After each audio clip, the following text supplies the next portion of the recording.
robust research writing skills. You know, you may feel that it is the data or it is how new your topic is, but you are not going to get published if your research writing skill is very bad. Because if your writing is unclear, people don't know what you mean, and therefore the editor does not want to publish a paper because he or she is not sure whether the readers would like to read it. So it is very important. And I am not talking about good English or bad English. I'm talking about improving our research writing skills, no matter whether our English is very good or not so good. Okay. Here I have made a checklist. I would like you to go through and see how many ticks you will give yourself out of 9.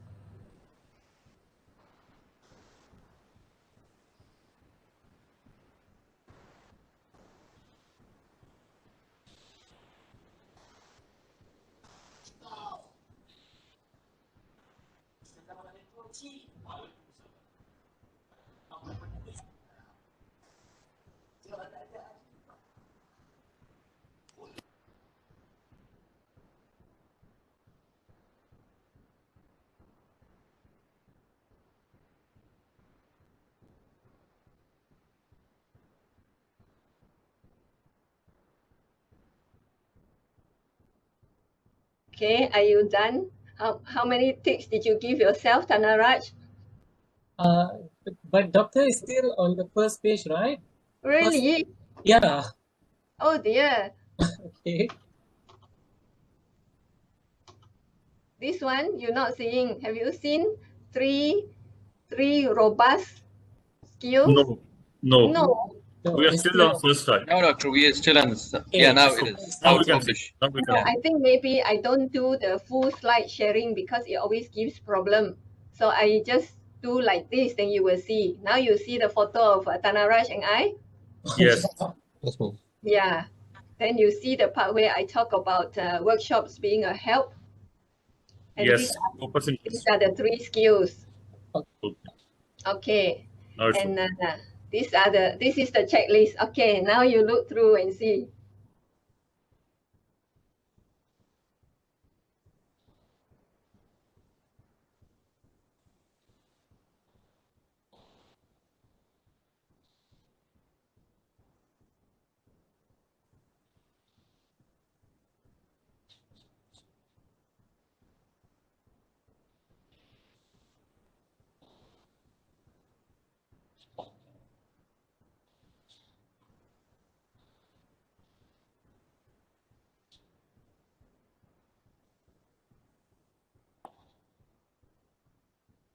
Okay. Are you done, Tanaraj? How many ticks did you give yourself? 5. 5. Okay, halfway. All right. Okay. Okay. I will go through each one of them and explain why those are important and they are part of research writing skills. Citation and referencing format. Is it 100% correct? I myself would still answer no, because even though I try to be very careful, I still make some mistakes. You will see from the bullet points as I go down that certain things somehow I will make mistakes. All right. And number 2, do you frequently cite to support your claims? I focus on number 2 first. One aspect of research writing is we don't make sweeping statements because those are for coffee shop talk. Once we start writing research, anything that sounds like a very big conclusion, it has to be supported by citations. It cannot come from us. We are nobody to be able to make those kind of statements. So citation is very important in research writing. And the thing is, as people grow in the research writing, they also know how to bring in the citations more naturally. But at least at the beginning, you always may write according to so and so, or you give the information and you put in bracket the name and the year of that publication. Now I go back to number 1. It may seem a very small matter. Oh, citation and referencing is just a matter of format. No, because it is indicating our whole person as a researcher, how careful we are. If we are so careless, it doesn't inspire trust in the editor or the reviewer that we are careful in doing our research. Just too bad, because citation and referencing is a mark of being careful, and it is important we follow the journal guidelines. It may not be APA, it may not be exactly Chicago style, whatever it is, we have to look at the guidelines and follow accurately. You see, if we don't bother with the journal guidelines, why should they bother to publish our paper? You know, why should they? Yeah. And the one thing that I often still make mistake is this fourth bullet point. There must be an exact match between a citation and referencing. If I put 10 citations in a paper, I must have the exact 10 in the reference list. And the names must be spelled exactly the same way. If that person has a name like MANN, let's say 2019, it cannot suddenly become MAN 2019 in a reference list. But these are some mistakes that I sometimes make. You know, certain names appearing in front didn't appear at the back, or there were extra references at the back that were not cited. This is not okay. There must be an exact match. Okay, next, number 3, do you clearly signpost your writing? That is, outline what is in this section. Do you write good topic sentences for paragraphs? Do you give relevant supporting details to main points? Now it sounds like we are teaching you English and English writing. Yes, these things were taught since very long ago, maybe not the signposting, but topic sentences and supporting details definitely were taught since primary school. Being taught is one thing, being able to teach them to our students is also one thing, but being able to really write like that in the research context is a totally different thing. We can teach our students, but once we sit down and write, we don't have good topic sentences.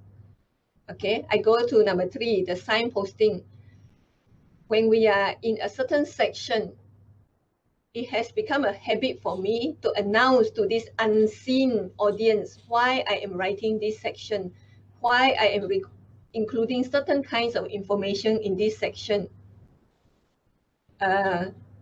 This is important because it directs the readers to the purpose of the information being there. Otherwise, it will look like you are dumping information there, especially if you can't do number 4, number 5, and 6, 7, 8, 9 well. So it is good to signpost what appears here. And one example of a place that needs this signposting is the results section, because the results section usually has so much information. So I would normally say this section presents the results on A and B. And I will be using excerpts to illustrate patterns, and the participants will be referred to as P1 to P29. I actually make all this clear so that when the readers go into the results section, they know what they are reading. Otherwise, they have so many question marks. Once what we write trigger question marks, it is bad writing already, because that means we are not providing things in the place where it is required, or not providing at all. You cannot trigger question mark, means it is out, no good. Okay. Signposting, number 3. Number 4, good topic sentences. You look at your paragraph later. You just take one paragraph and you look at your first sentence. Don't read the rest. Does that one sentence tell you what is to follow, even though you close your eyes and you don't look at the rest? If that one sentence gives you that idea, means it is a good topic sentence, which also means the rest of the detail are relevant to that one sentence, which is the topic sentence. Afterwards, I will give you example from a paper. All right, so it is now only at the level of paragraph. Let's settle this paragraph. The main point is clear, the details are relevant. As we go on to number 6, we are talking about connection between paragraphs. You know, in my talks, I always show this catalog. If you write paragraphs that look like catalogs for a supermarket, it is already bad writing. Basically, you go like this. Huggies 2016 conducted a study on such and such, on how many people and so on, and they found 1, 2, 3, 4. And you go on to, according to Pantene 2004, something, something, and you go and describe that study. And it goes on to Eve 2011 study, blah, blah, blah, and so on. So every paragraph maybe is beautifully written, but sitting by itself, one after the other. It is not telling us anything about the connection between them. So then we were wondering, why should we read 10 different summaries, 20 different summaries?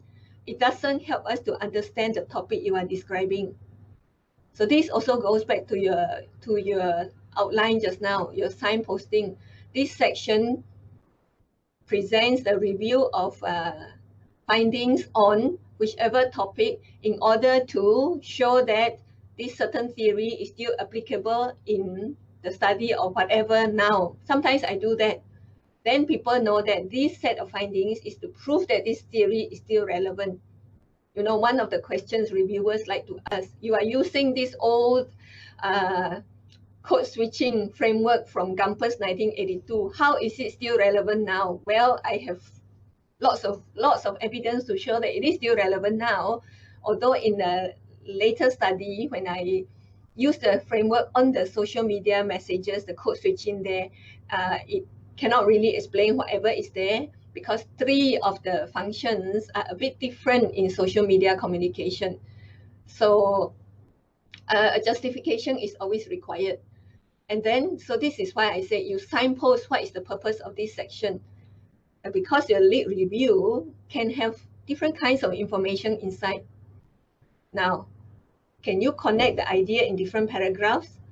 Okay, so I have that whole lot that say it is for theoretical framework. Okay, that was an easy example for me to give. Later, I give you other examples from the actual paper, so I can show you how I connect the ideas in different paragraphs. And number 7, can you connect the paragraphs to the purpose of the section? You may think, of course I know, if I put the heading there, literature review, I will talk about literature review. If I put the heading introduction or research problem, I will talk about research problem. No, it is not that straightforward, because I have reviewed so many papers. I don't know how many hundreds, yeah. And the writers forgot what is meant to be the introduction and what is meant to be the literature review. So when they are in the introduction, they only give the findings, but forgot to talk about how the findings how to create a gap of knowledge using the findings. They forgot to do that. They just give the literature, you know, like a descriptive study. And then when it comes to the literature review section, somehow suddenly they mention their own study. It is not the place for you to mention your study. We are talking about literature review. We are talking about other people's findings. So this is what I mean by, can you connect the paragraphs to the purpose of the section? You cannot afford to forget what is the purpose of the section. Okay, then another thing is when we move into method, a lot of researchers still mix up whatever it is about data collection, data analysis, instrument, respondents. They can't tell them apart. The information is all mixed up inside there. You know, Malaysian has this salad called rojak, where you put green mangoes, you put jambu, you put cucumber and so on with the rojak sauce. Basically, it's a rojak of a method section. It's not supposed to be like that. Every section must be very clear. The kind of information in every section must be just that and nothing else. Okay, here is a paper that I wrote with Tanaraj, and I brought in my colleague, Chua Kiman, because he was able to run Ankong analysis and add an extra dimension to the results that was analyzed by Tanaraj. Sometimes you need these extra dimensions to make the paper move up in the quality. Okay, here I show you that I have organized this paragraph according to topic. Now, this may not be your research area, but one thing as a researcher that I have learned over the years is that I can so-called move into and understand your topic. If it is very complicated, I can get a rough idea. A lot of people say, oh, I only understand my own area. I don't understand other people's area. You have to move away from that narrow-minded thinking. You have to open yourself up so that you can learn from other examples like this example here. So I want you to try to understand. Don't need all the details. Okay, my main topic sentence is, research has shown that mainstream and alternative news media tend to report incidents with different salience, frames, news sources, and balance. It is cited. Now I go into, for instance, the blue color. The Loyat Plaza theft case in KL was framed as a racial issue. Xinqiu, a mainstream Chinese newspaper, was the most critical compared to Harian Metro, The Star, and Malaysia Kini. Then in the purple one, I move on to a different topic, which is the cowhead protest at the temple. Okay, this is in a journal paper. It is made very concise, but I managed to give a lot of information about the Loyat Plaza case, even though it is only two sentences. But in your thesis, this could have been much longer because you are not constrained by word limit like in a journal paper. But I signal very clear movement from the blue to the purple. The blue is a support for the topic sentence of the different approach of newspapers when they are mainstream and alternative. The purple is another support. There is more, but I don't want to give it all to you. So when I first highlight the blue, I say, for instance. Then when I highlight the purple, I say, as for the cowhead protest, I want to announce the topic first. It is tempting to just say, Yang and Leong 2017 conducted a study on cowhead protests as reported in the newspapers. Now, if you go like that, then the topic is lost already. We do not usually write with the researcher's name first in the introduction. This is the introduction of the paper. Okay. Connect paragraphs to the purpose of the section. So just now I said research has shown that mainstream and alternative news media. So you see that now I'm using this same excerpt to show you something else. Mainstream and alternative news media. You will see that when I report the blue, I make sure I mention Xinqiu and that it is a mainstream newspaper. And the rest, I did not mention who they are, I mean as in whether they are mainstream or alternative, but I make sure I give the details of the results. And then Malaysia Kini and the Star, there are more details on the purple, which I didn't put here. So there are details here on the mainstream newspaper and the Star. The Star is also a mainstream, Malaysia Kini is not. So whatever is put into the topic sentence need to be supported with relevant details that come later. Okay.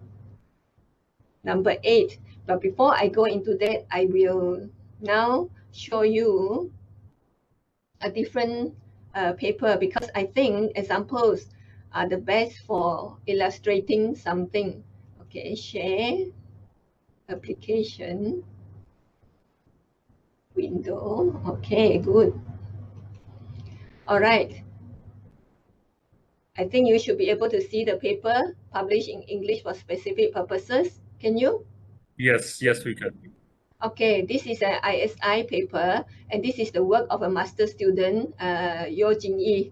So you see, master's work can produce a lot of good papers if the students are obedient when they work under me and they do their data collection carefully, do the analysis carefully.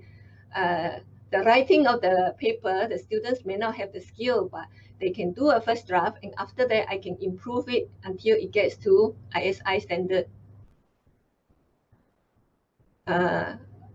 You know, to make sure that Tanaraj could analyze things in the correct way, I actually analyzed a few articles with him to make sure that we understood the analysis framework in the same way and we do not misinterpret it. So in order to make sure we don't misinterpret it, we will analyze it together. He doesn't know what my results are. I don't know what he is until we've done, then we compare. So we added descriptors to our analysis framework until it lessens the misinterpretation. Okay, so this one for my student, she was very meticulous. So she made the framework. Okay, in order to get this paper published, I had to analyze her how many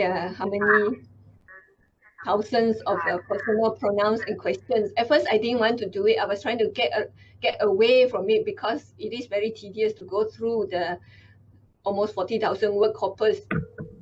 But eventually, this ESP journal said you need to report the inter-rater reliability. So I had no choice. I had to sit down and analyze. But luckily, the inter-rater agreement is well over 90%. It is reported in this paper. Now, this is for a paper. For your thesis, your supervisor doesn't have to do that for you. But when you write paper later, we see what the journal demands. Okay.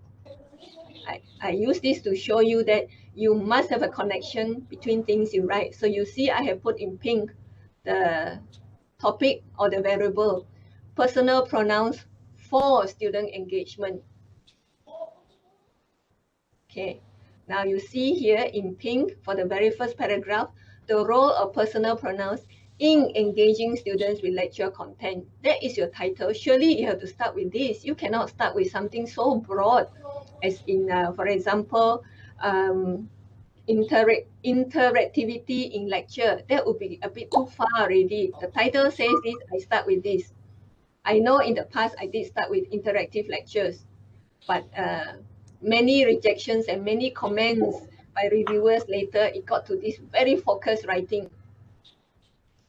So when I talk about personal pronouns in engaging students, inside here, you don't need to read all this, but you will know that I have signaled a shift to a different topic in the purple.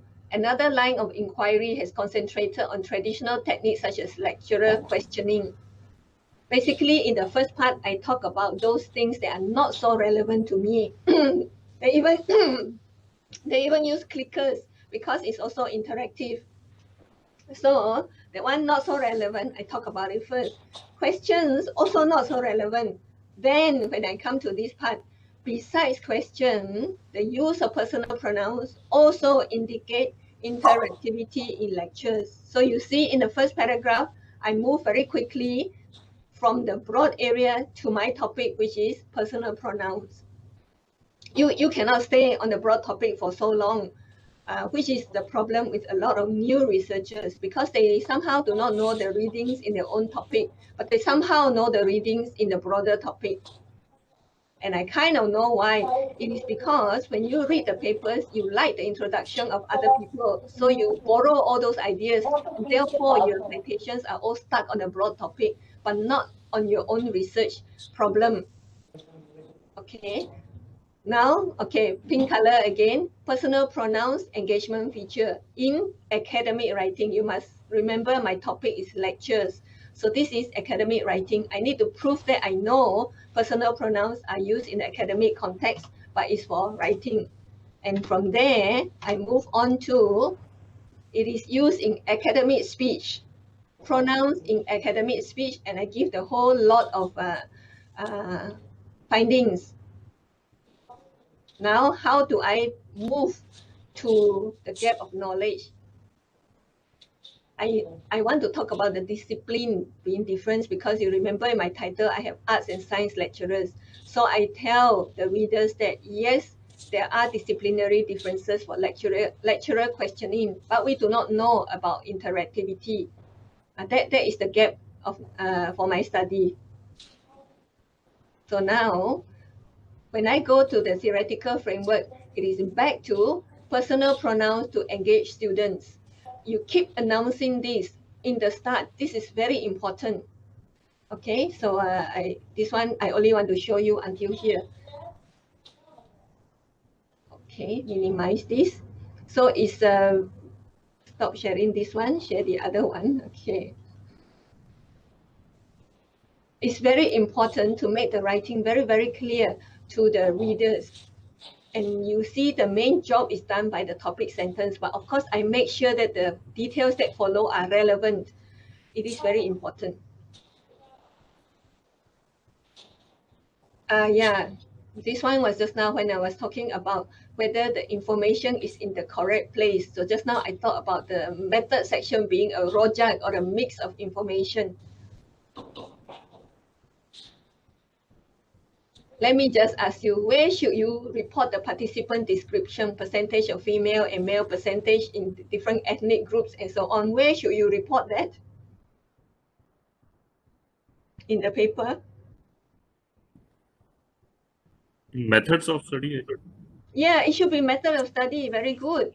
It should be so clear, but I have come across many papers which report this in the results. And to me, it's a strange thing. Yes, of course, we collected that information in the questionnaire. Otherwise, how do we get the participant to communicate the info to us? It is in a questionnaire, and because they think it's in a questionnaire, therefore it is the result. It is so wrong, and yeah, and it also happens in other disciplines. Until a point, I start to question: am I wrong to expect it to be in the method? But definitely, I'm not wrong. You know, then somebody said, maybe in the nursing, in the whichever field, you know, it is a common thing to report it as part of the results. I don't know. Okay. Data collection, data analysis. Data collection is when you get the data from the people, you know. It could be through the questionnaire. So you have to describe how you find the people, how you distribute the questionnaire, how you get them back immediately 2 weeks later, or interview, or even test even. Okay. Then when it comes to data analysis, the things are in your hand now. You sit in your room, you sit in front of the computer. What do you do to process the data? That is the data analysis. You start your transcription if it is the interview. You may start keying in data if you are doing the old style printed questionnaires. You know, now we are so advanced, we use Google just like that, partly pushed along by the COVID-19 lockdown and all. So there is a different, very clear demarcation between data collection and data analysis. And I do not know why people cannot differentiate them and mix them up. It must be differentiated because a researcher must know the sections of the paper. It cannot mix them up. It's a very bad impression because it's a very simple thing.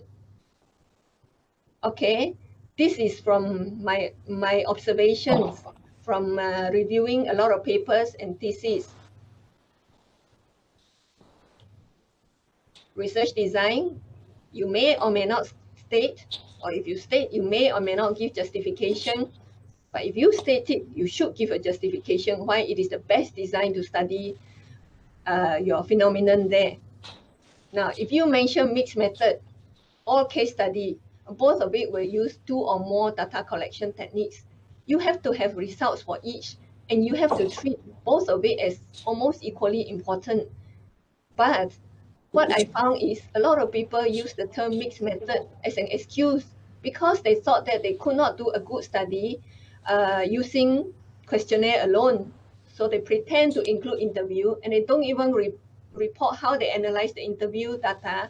They don't even report the interview results systematically. To me, this is very bad. You claim to use mixed method.